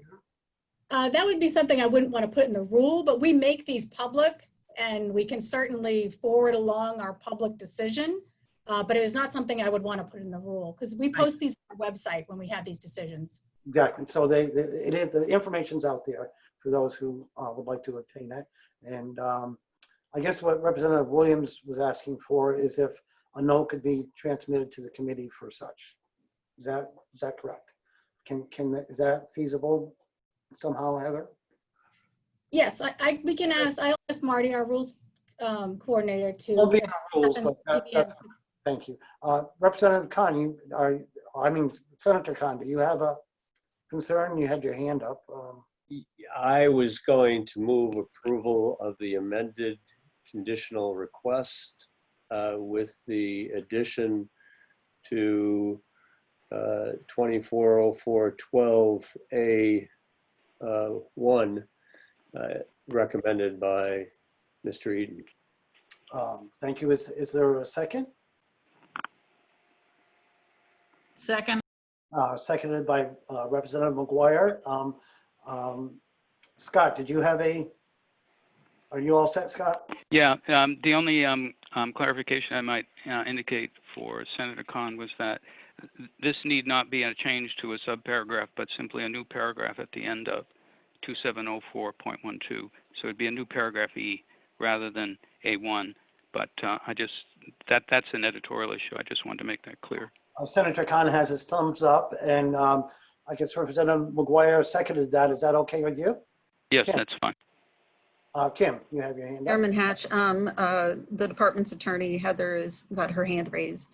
Okay, thank you. Heather? No, I just wanted to clarify that. It was a new paragraph E as opposed to being added to A, because it does change the rule. So thank you. And thank you for your help, Heather. With that, we have a motion made and seconded for conditional approval with an added paragraph. Is there any questions or otherwise? With that, seeing none, I'll ask Senator Reagan to please read the roll. Hatch. Yes. Ozo. Yes. McGuire. Yes. Schmidt. Yes. Williams. Yes. Deach. Yes. Khan. Yes. Reagan votes yes. Ward. Yes. Waters. Yes. Motion carries 10-0. Thank you, Senator Reagan, and thanks the committee members, and thank you to the department. Next on the agenda, you'll see that we have a discussion of emergency rules filed and some other things that need to be discussed relative to the current circumstance that we're in with the pandemic and how we are operating at this point. This is just to the public. You're welcome to stay and listen, but again, this is just items on the operation of the committee. With that, I'll go to Scott. And you go ahead, Scott. Okay. Just give me a sec here. Sure, go ahead. Okay.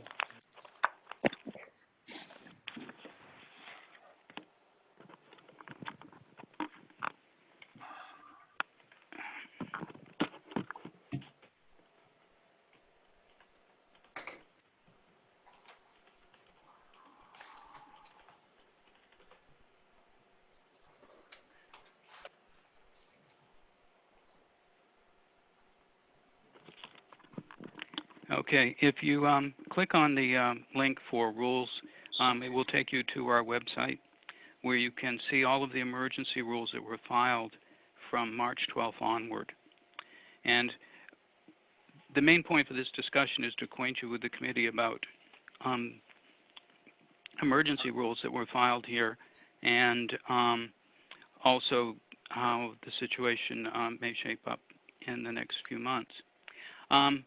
The emergency rules, there are actually 28 of these filed from March 12th onward. The very first, way back on March 12th, was from the Board of Education, which allowed for remote learning.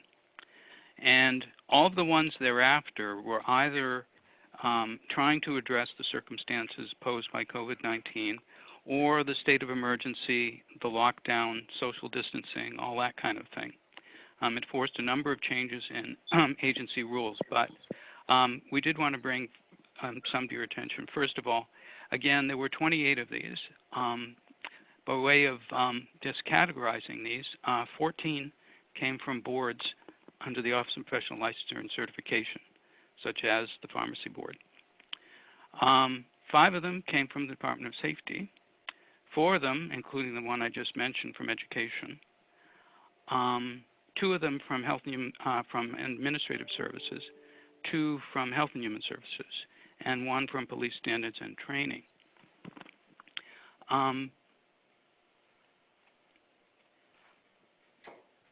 Let's see. And as I indicated, that they were prompted in one way or another, either by COVID-19 or the circumstances that arose from that. Of these 28, 3 of them, at least, the ones labeled document 13023, 13022 from education, and way down, document 13009 from Health and Human Services, those were filed because JLCAR couldn't meet. And the agency was running on interim rules, so that it had to file its existing rules, not its proposed rules, but its existing rules, in order just to keep them in effect. And of course, with emergency rules, it's important that there are only 2 grounds for these. First is imminent peril to public health or safety. The other is that the substantial fiscal harm that would ensue to the state or its citizens if regular rulemaking were undertaken instead. And in the case of these 3 examples, the agency had no choice. The only way it could keep its existing rules in effect was to make the case why there would be either imminent peril to public health or safety or substantial fiscal harm if they couldn't adopt those rules as emergency rules. Okay. That leaves you with about 25 that are more directly related, perhaps, to circumstances the agencies were trying to address. There were a couple that I wanted to bring to your attention because of the fact that, as I said, emergency rules are limited to 2 grounds. When agencies file the rules, they have to identify what those grounds are. It's an explanation showing why an emergency rule is necessary.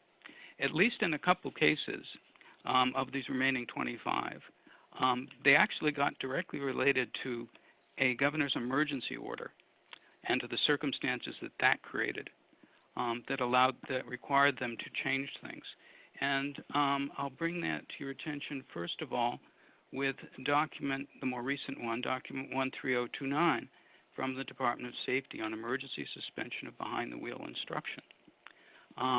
If you click on the link for that one and take a look at the emergency rule, and scroll down to section, or to item 8, which is in a PDF document, ends up being page 2.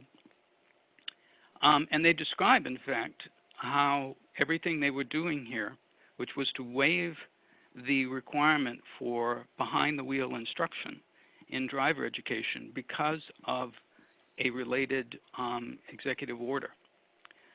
In Executive Order number 18, which was issued back on March 27th, the governor suspended a statute, something an agency cannot do. There's some discussion currently, of course, whether the governor has the power to waive statutes, but in any event, he did it in this case. RSA 263.19's requirement for in-person classroom instruction or observation for a driver education course. Once that was suspended, as the explanation from the department stated, the department asserts that an imminent peril to public health or safety requires adoption of the following rules with less notice required by statute. Due to concern for health and safety of the student drivers and instructors of approved public and private education schools, the behind-the-wheel instruction must be suspended in order to reduce in-person contact. They couldn't do this, frankly, by rule, unless there had been the emergency order preceding it, or executive order, because agencies can't waive statutes. But that was waived, the statute, the rule followed, and here we are. Now, this particular rule, again, was effective back on April 10th. It will expire on October 7th, barring any other change to the contrary. Now, if you want to go down further and read the rule itself, it's actually a series of paragraphs to other existing rules. And one of the elements of the governor's order that prompted this emergency rule itself actually changed the rules on driver education. But here, the agency is trying to address in its emergency rule, the circumstances, et cetera. And here, and it's not unusual in these emergency rules were filed from March 12th onward, where the agency actually refers to the state of emergency in the body of the rule by indicating, for example, if you look on the page with the rule, it says that for the duration of the state of emergency, pursuant to executive order, and et cetera, the rule relative to the requirement that driver education classroom behind the wheel instruction be conducted in an integrated format is suspended. In other words, should the state of emergency end, this rule would no longer be applicable, although technically as an emergency rule, as I mentioned, it runs till it expires on October 10th. And another example where the emergency rule was preceded by an emergency order occurs in Rule 13011, which affects the Office of Special Licensure and Certification. And give me a moment while I get that one out. Okay. This rule was from the Office of Special License Certification regarding procedures for issuing emergency licenses. And if you click on that one for document 13011, you will see again, as in the preceding rule, how in item number 8, which ends up being page 2, the PDF document, the agency explains the circumstances that led to this. But it also describes, again, an emergency order, in this case, emergency order 15 of the governor. Now, that one went into effect on March 23rd. And it quotes from the order and explains how basically that certain medical providers will be allowed to perform medically necessary services in New Hampshire under circumstances that otherwise not be allowed by statute. But the Office of Special License Certification being charged with licensing a variety of medical professionals, doctors, nurses, physical therapists, all kinds of people, had to come up with a rule. How is this going to be done? And so they adopted a chapter on emergency licensure. The issue here, particularly when similar to the issue with the Department of Safety, is that the statutes are not entirely clear on this, because these are so-called emergency licenses trying to respond to the governor's emergency order. The statute that's relevant, which is RSA 310A1D and 332G14, it only refers to temporary licenses, actually. But in any event, once the governor's emergency order was issued, that tends to blow through a lot of things. And what the Office of Special License Certification had to do was come up with a rule. But as you can see in the case of the description of the emergency rule, they do spend a lot of time explaining how this works with the order, is pursuant to the order. And at the very bottom of explanation, it explains that these rules are being implemented because there isn't an imminent peril to public health and safety, which requires the emergency rules be implemented to prevent the imminent peril. I don't disagree with that. The whole thing I just wanted to point out was preceded by something that had to occur, and that was basically an emergency order. And some of these descriptions agencies have provided, they tend to put that first, that they're doing it in response to the state of emergency, they're doing it in response to something else, but they don't really necessarily be direct in saying what was the ground for the emergency rule. I do not dispute the grounds for these as emergency rules. When they come in, we check on them. I think some of them, their descriptions could have been a little bit clearer. You can sort of read between the lines on them. But I wanted to show you how these emergency rules that we got, and there were so many of them, were unlike almost any others we'd received before. We might get 4 emergency rules in a year. In this case, we got 27 of them in about a month.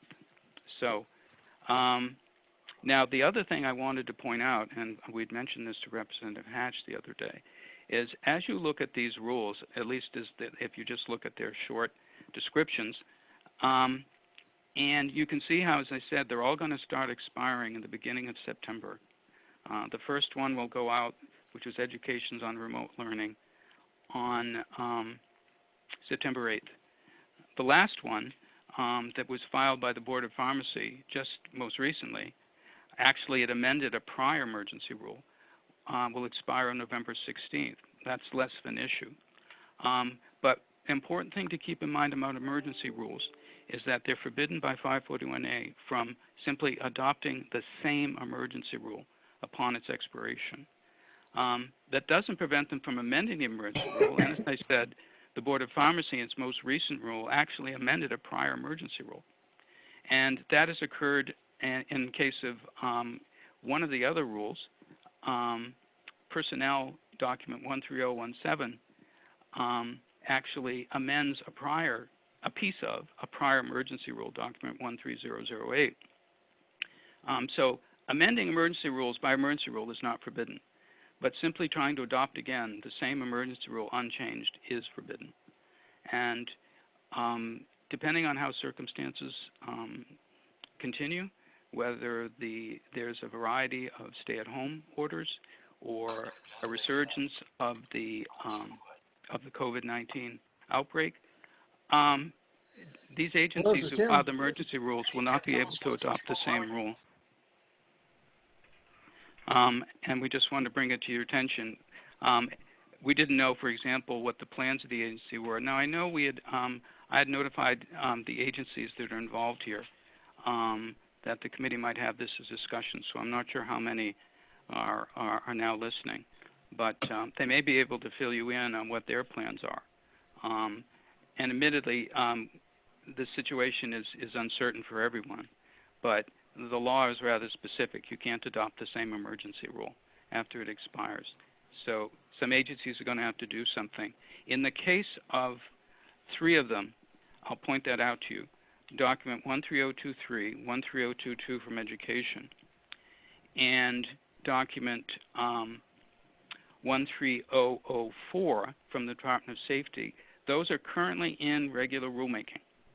So they can actually keep whatever its emergency rule provisions are in here if they need to. In the case of document 13023 and 13022, in fact, those happen to be the same subject matter as the emergency rule, which is in fact the existing rule. But these 2 rules actually, 13023 and 13022, the subject matter is actually encompassed in 2 final proposals that will be on your agenda in a couple weeks. Final proposals 2019-199 and 2019-205. And at some point you will see the regular rulemaking that's currently the emergency rule 13004. That was filed with notice published just this week. So those agencies, at least with those rules, have a plan, if you will, on what happens. But the others, I'm not so sure. But again, you don't continue an emergency rule or even want one unless, of course, there's still an emergency. And 3 months out for most of these, you may not know at this point. But it is a potential issue because if they're blocked from adopting the same emergency rule again, but the state of emergency still exists, and the governor continues to assert the same powers as before, then rules pursuant to emergency order rather than pursuant to 541A would probably be the only thing the agency had left to try to continue the rules. There's no other law that allows for it or potentially allows for it. As I said, there's some dispute about the extent of the governor's powers, but that's for a later discussion. Right now, the agencies have a clock ticking on these emergency rules, and it does pose a potential problem for them. And, well, that's the end of my description for these. You can look at them whenever you'd like. If you have any questions for us, we'll, happy to try to answer them for you. So Scott, if I may, if we're in this for a considerable length of time beyond September when a lot of these expire, if they chose the option to amend the existing emergency rule and submit another emergency rule to keep the ball rolling, so to speak, how much of a change must take place in the emergency rule to meet the criteria? Well, in the case of a couple that were amended, they were changing a couple things of a substantive nature. They'd always have to be a substantive change, first of all. Okay. To be honest, there isn't a hard and fast answer for that question. The statute just refers to the word same. You can't adopt the same rule. Okay. Many years ago, there was an instance where the Department of Safety, setting boating speeds on the lakes, had to file a whole cascade of emergency rules as boating speeds changed almost every few days because of flooding on the lakes. And the thing that was changing was the boating speed. So that seemed to be a different rule. And so JLCAR way back then didn't raise any issue at that time. If this were to happen again, probably, first of all, if it were filed, we'd always have to make sure that there is some sort of substantive change. And if a question arose, we don't have a lot of authority about refusing emergency rules as long as the agency fills out the paperwork appropriately, files it, et cetera. But we'd bring it to the committee's attention anyway. Now, as far as the emergency rules are concerned too, you can get rid of them very quickly. Should an emergency, the state of emergency, for example, stop, end, whatever, before these rules start to expire, agencies can simply file with our office what's called a statement of repeal. You get rid of it as fast as you adopted it. But again, the uncertainty over the nature of the stay-at-home order or the extent of it, variations and so forth, it's not clear whether that's actually going to be the situation come September. So going forward, Scott, I would think the only emergency rules, that new ones anyways, that we see at least related to the pandemic are items that need to be altered in the rules to accommodate the circumstances of the pandemic. Is that, you follow me? Does that make sense? Well, they may have to be. That's true. I mean, yeah. as the pandemic changes, the necessity for some of these rules may end, and therefore they could just expire. And I did point out that some of them actually have applicability clauses, if you will, buried within the rule. Right. They only apply during the, quote, state of emergency. Right. So if the state of emergency ends, but there's some other kinds of executive orders or whatever, okay, then the rules would simply cease to be applicable. But you're right. If the circumstances do change, necessitating a change in the rule, yeah, they could probably file another emergency rule. But again, we'd have to look case by case and make sure that they're really substantively different and from the emergency rule that preceded it. Thank you. So is there any questions? And thank you for that, Scott. Just it's a valuable update, I think, to show us where we're at, so to speak. Does any of the committee members have a question in regards to this? McGuire. No. Yes, thank you, Mr. Chair. Wouldn't it be just easier to advise the governor if the emergency extends beyond September to simply put in a waiver of the deadline? I mean, that's the whole issue. If we're still in a state of emergency and we don't want to change the emergency rules, we waive the deadline. Representative McGuire, yes, you're correct. He could do that. I mean, I say he could do that with the qualification that we're talking about waiving statutes, and that's still not a closed question. But admittedly, as I pointed out, the governor has asserted his authority to waive statutes. And he has, in fact, in one of the prior emergency orders, not the one subject here, has actually waived a provision of 541A. The provision we talked about earlier today on the insurance rules was 541A29. He actually waived that in regards to, as part of one of the exhibits to the emergency order number 29. He actually waived that. And so a deadline in 541A could be waived too, presumably.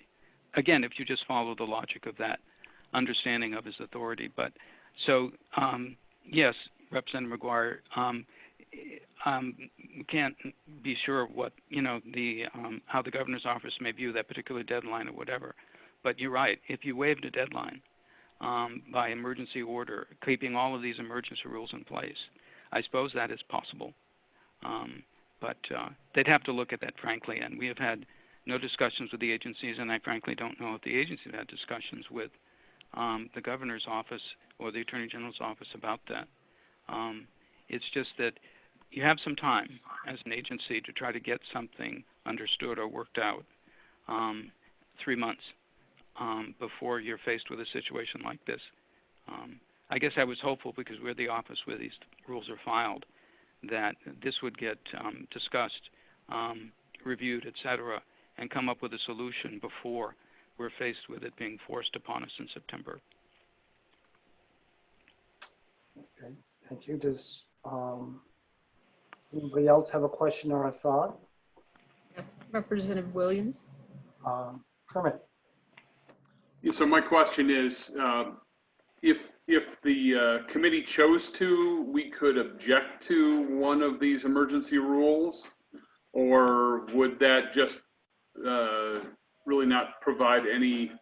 I mean, and there's not one that I'm particularly suggesting objecting to at this point, but I'm just curious as to what our options are, and would the governor potentially just waive the provision that would allow us to object to that if in fact we move forward on that? Well, first of all, Representative, you cannot object to an emergency rule, okay?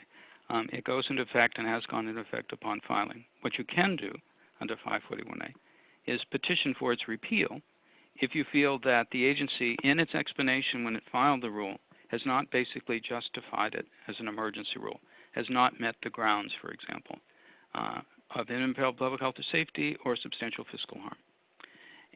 But that's all you can do. And as a petition, it can be denied. As you go down through the rules, if there are any particular ones where you think that the agency has failed to state its case, sure, the committee at a subsequent meeting than today could petition for its repeal and then see what the agency's response is to that petition. Okay, thank you. Any other suggestions, thoughts, or otherwise? Thank you for that, Scott. It's You're something welcome. for us to be mindful of, though. We really need to think about, because we, again, there's a lot of them out there that we have to deal with in some form or some manner. And I don't think anybody knows what's going forward, where we're going to be in 3 months, 2 months, let alone 2 weeks. So with that, if there isn't any other items, what's our next scheduled meeting, Scott, please? Your next meeting is 2 weeks from today, June 19th, 9 o'clock. Also by Zoom webinar. Kim, the invitations have not gone out yet, I don't think. No, they haven't. Okay. What I was going to do was schedule the next 6 meetings via Zoom. And so members will get a single meeting invitation that will include all 6 meetings. But of course, you will get a reminder 24 hours before the meeting. Thank you for that, Kim. And that's, so the invite that's coming is for the next 6 scheduled JLCAR meetings.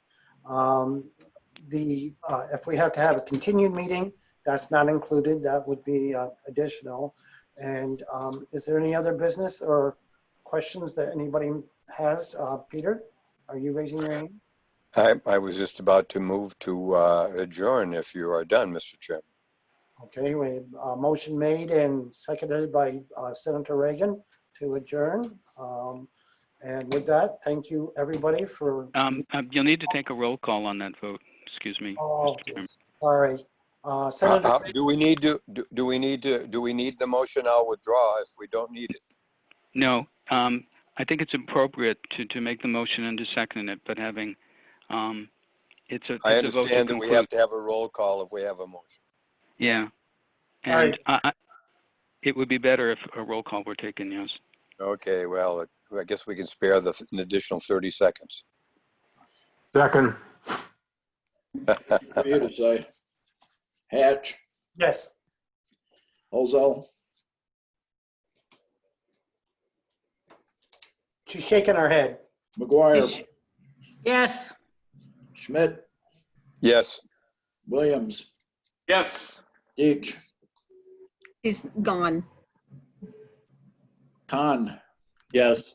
Reagan votes yes. Ward. Yes. Waters. Yes. 9 to 0. Thank you, and thank you everybody for your help in attending, and thank you to staff, and we'll be talking soon. Have a good day. Stay safe, everybody, please. Thank you. Same to all of you. Great to see you. Bye-bye. Bye. Bye-bye. Bye.